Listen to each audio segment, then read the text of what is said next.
Good afternoon, everyone. We are the Group 7 and today we're going to discuss about compound interest. Reporters are Lapak, Lakinhon, Leryu, Mekabalo, and Osabel.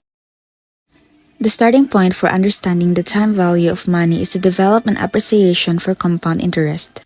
Compound interest refers to the sum of the interest and the principal and the interest of the interest it accumulates over a period of time. The interest earns an interest every compounding period. It is calculated on the initial principal, which also includes all of the accumulated interest of previous periods of a deposit or loan. It was thought to have originated in 17th century Italy. Compound interest can be thought of as interest on interest and will make a sum grow at a faster rate than simple interest, which is calculated only on the principal amount. The process of finding a compound amount, or maturity, or future value, when a present value is known or called compounding. Compound amount is the accumulated value of the principal and all interest amounts of prior periods. The mathematical formula for calculating compound interest depends on several factors. These factors include the amount of money deposited called the principal, the annual interest rate, the number of times the amount is compounded per year, and the number of years the money is left in the bank. The amount payable is called the future value. Now let's have an example. Suppose we have a loan amount of 500 pesos or 3% of simple interest for 3 years. To compute the compound amount and the maturity value of the loan, let's illustrate it by doing this solution. Our given principal is 500 pesos and our time is 3 years. Every year, the loan amount of 500 pesos, which is our principal, increases by 3% simple interest. So in the first year, the 500 pesos becomes 515 pesos. How is this calculated? Turn 3% into a decimal, which is 0.03. Then, multiply 0.03 by the amount of principal, which is 500, which equals to 15. Then you add this 15 interest to the original principal, which is 500, and it becomes 515 pesos. The 515 pesos is our new principal. Let's proceed to year 2. The new principal amount is 515 pesos. We'll use this as the principal to calculate our interest. The method is the same. Take 3%, which is 0.03 in decimal form, and multiply it by 515, which equals to 15.45. Then add 15.45 to 515, resulting in a total of 530.45 pesos is our new principal. And lastly, the year 3. The method is the same. The new principal amount is 530.45 pesos. We will use this as the principal to calculate our interest. Take 3%, which is 0.03 in decimal form, and multiply it by 530.45, which equals to 15.91. Then add 15.91 to 530.45 pesos, resulting in a total of 546.36 pesos. So after 3 years, the compound amount became 546.36 pesos.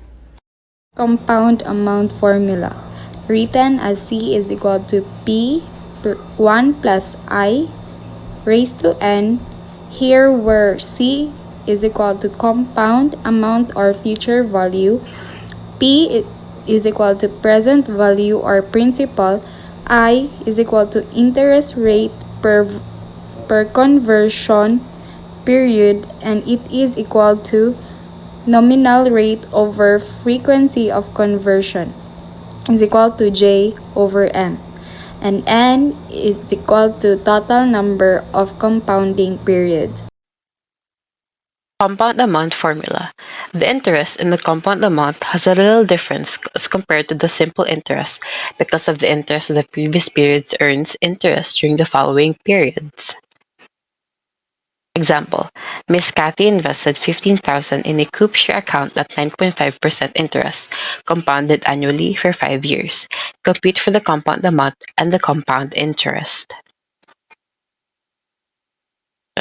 Here we have the given, solve for C, and solve for I. Explanation.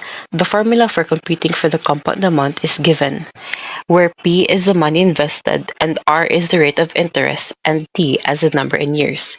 Given the formula, we'll just have to substitute 15,000 to P, convert 9.5% to the decimal form and substitute to R and 5 for the time.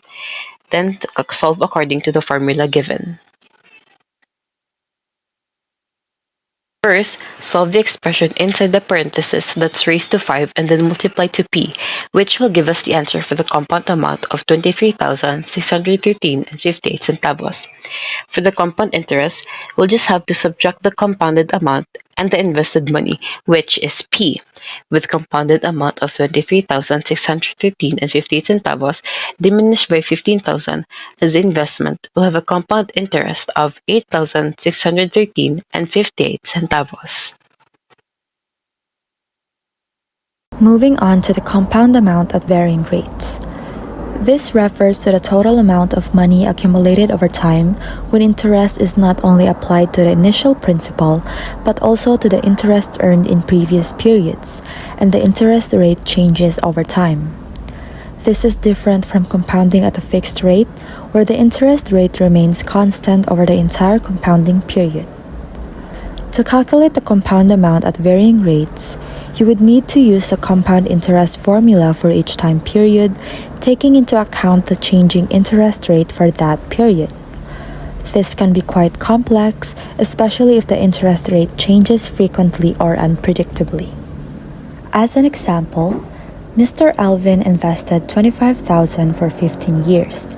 The terms are as follows. In the first 5 years, the interest rate is 10% compounded quarterly.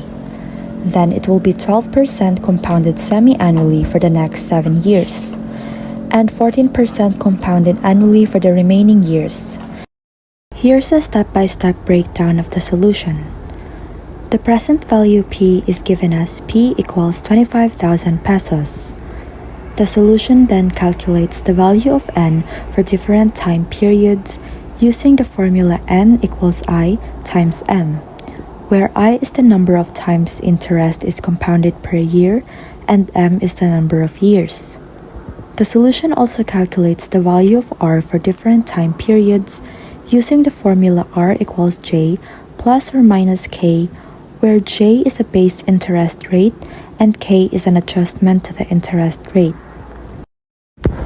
The solution then calculates the future value C for each time period using the formula C equals P times 1 plus R over N raised to the power of NT. For specific calculations, the first time period, 15 years minus 5 years is equals to 10 years. N is equals 5 times 4 equals 20 and R is equals to 0.10. For the second time period, 10 years minus 7 years is equals to 3 years. N equals 7 times 2 equals 14 and R is equals to 0.12 minus 0.6 is equals to 0.6. And lastly, for the third time period, the future value is calculated as C equals P times 1 plus R over N raised to the power of NT equals 137,218 and 92 cents.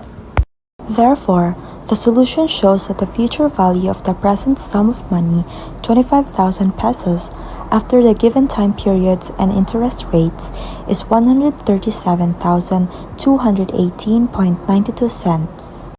And that's it. Thank you for listening and joining us in this insightful journey.